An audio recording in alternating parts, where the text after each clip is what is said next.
but it happened where I'm staying, where people were chased out of their homes. It looked like the apartheid era. People were chased out of their homes, a mob would come, kick people out, but surprisingly, these groups are only targeting Zimbabwean people. That's why I chose to speak about this video where I say the struggles of being a Zimbabwean. Like, there are so many nationalities where I'm staying: the Ghanaian people, the Nigerian people, Mozambique people. There are actually more in this area, people from Mozambique.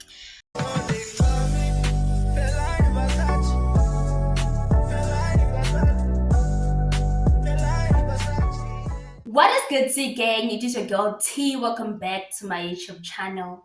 If you're new to this channel, please don't be shy to smash the subscribe button down below. Turn on your post notifications to get notified every time I post a video. Guys, I have been gone for a minute. I know I keep on saying that I'll keep on being consistent, but hey, life has me by the throat. Anyway, guys, today I'm going to be talking about the struggles or the challenges that I face or that we face as Zimbabweans in South Africa. So before I dive into the video, I would like to say that mostly as Zimbabweans, we face a lot of stigma, a lot of ill treatment on a daily basis. It does not matter if you're educated or if you're not educated. It is a thing that we face on a daily, on our day-to-day lives. When you go to stores, when you are at work, when you are out and about, you get the stigma that follows you around. So now there are statistics that state that between 2000 and 2015, there's been a wave of Zimbabwean nationalities going into South Africa. And this wave of people has been estimated to be about 3 to 4 million migrants, Zimbabwean migrants, this is Zimbabwean people who have migrated to South Africa over this 15 years. It is said to be 3 to 4 million. Now that is quite a huge number. So some of the causes for that migration include human rights violation, human poverty, as well as lack of basic health services. So now, let me get into the struggles that we face on a daily as Zimbabweans in South Africa. The first struggle that we face is exploitation. Now, this is quite obvious. Exploitation. So on the part of illegal migrants, of course, they're definitely going to face a lot of exploitation. Now, imagine if you're not documented, obviously you're desperate for a job and someone is just going to call you and give you a lot of work for a minimum wage because they know you have no choice, you have no option, you are just going to get that job.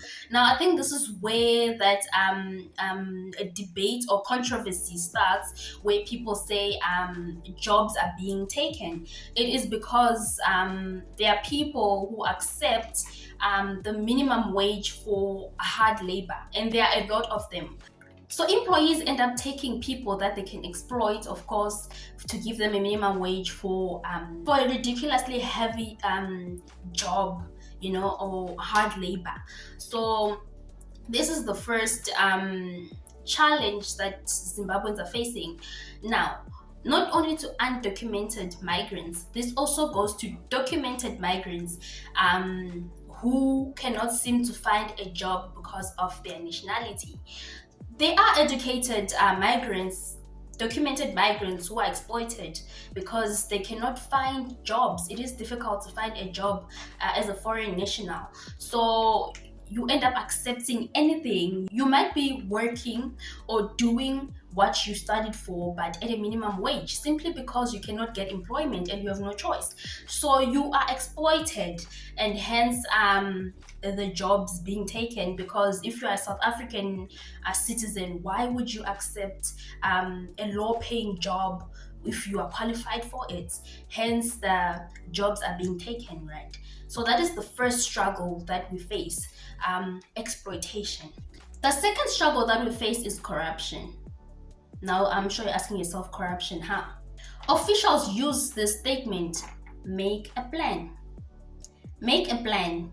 We all know what make a plan is. It means you gotta pay for what you want. So we are being milked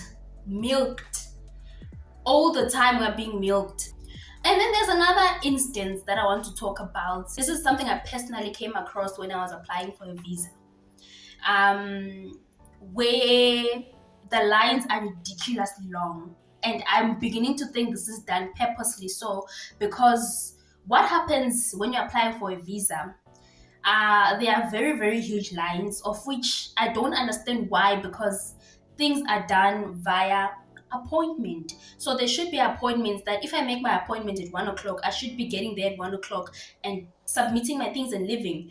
But no, not at this place. I'm not going to mention the name of the place exactly, but it happens. You get there at 1 o'clock and then the lines are ridiculously long. They tell you have to stand in the line, but you're there with your appointment later for 1 o'clock. And then jiggy, you see people entering in front of you, but they're coming just right now. So I had to go to the security. I could see that, hi, something is going on here. I had to go to the security and ask what's up. And he hinted that I needed to pay in order to go inside and to have your things processed quickly. Now, here's what happens. There's something they call the VIP lounge. The VIP lounge. In the VIP lounge, you are served snacks, you are served drinks. You choose if you want coffee, if you want cappuccino, if you want cold drink. You are given snacks. Do you want Lay's? Do you want some cookies? You are served while you are applying for your things. And guess what? This is done in just 20 minutes. So, is this really necessary? These are some of the challenges that will come across where you are just milked out of your money unnecessarily so, because people are taking advantage of the situation. Whether you're documented or not, we are all going through this on a daily in our lives. And then the next point is segregation. Let's talk about entrepreneurs or people with businesses. They apply for tenders that they never really get. By the way, they just apply but they never get them. Priority is always served to South African citizens, of which that point I understand. You want to make sure that your people are sorted first before you sort out other people from outside. Understandable, but still it is a struggle that people in business are facing, where they are not even considered for tenders or things like that, because they are not South African. So that is another struggle that especially entrepreneurs are facing. And then the next thing is language. Language plays a very big role, guys, and I experienced this as well. We are talking in the business setting or in the work environment. Let's say you're a business person, maybe you opened a shop and you can't speak the local language, or maybe you opened a salon and you can't speak the local language. Guys, speaking the local language is always beneficial for you, because people are hesitant, especially if you're speaking English, guys. Imagine, if you look at the setting where you are, maybe in a township or in a rural and you're busy speaking English, people, they're just gonna, hey, I can't do this, and they go to another local. So what I always encourage people is learn at least a local language that you can communicate with the local people. If you can't communicate in the local language, why don't you hire someone who is a local? I'm talking about a South African citizen who knows the languages around, so that they can work for you. At least it will be beneficial to you. The community will come because they know there's a local that is hired there. They know that there's a local who understands them. It is beneficial, guys. Don't underestimate the power of language. Now, the next point, I'm sure y'all were waiting for it, and I'm definitely going to touch on it, which is xenophobia. Xenophobia usually is started by vigilante groups, where they say the aim of their groups is to save its people from a lot of things, of course, but mostly it ends up getting out of hand, and innocent people injured, harmed, sometimes they even die. So that's how bad things can get. Now, this happened where I'm staying not so long ago. This year, actually, I think in February or end of January, I forgot. But it happened where I'm staying, where people were chased out of their homes. It looked like the apartheid era. People were chased out of their homes, a mob would come, kick people out. But surprisingly, these groups are only targeting Zimbabwean people.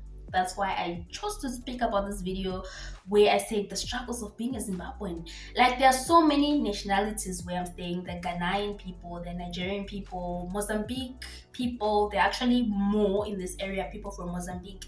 But the only nationality that was being kicked out was Zimbabwean. It was so sad because I was seeing people leaving their homes. Like, you just carry your bag, they come knock for you and tell you to leave immediately.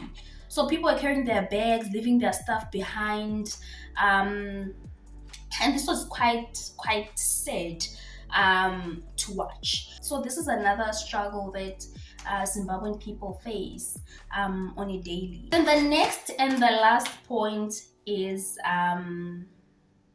stock confiscation. Yo, Isngis. Yeah, Mara, get what I'm trying to say.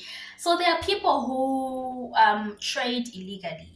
There are Zimbabwean people who trade illegally. So sometimes when the police comes, they confiscate the stock.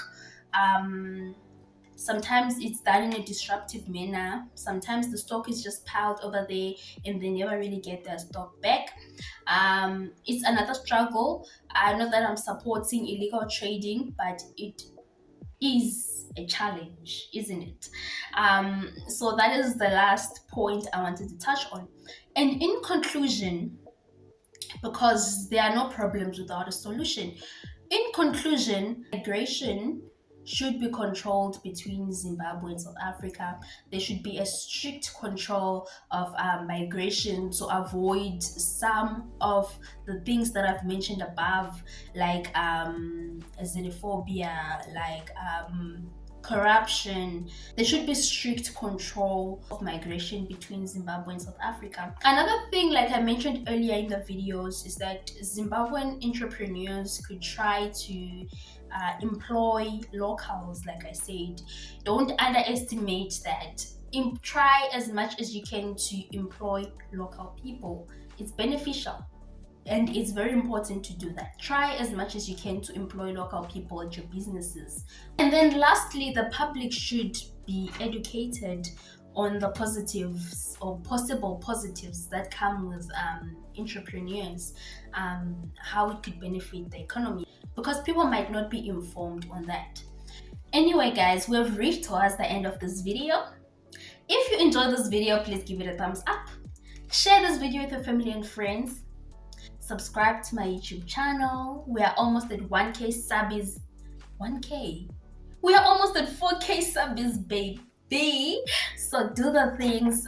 Subscribe to my YouTube channel, and then I'll serve you with more content. Anyway, thank you guys so much for watching, and bye.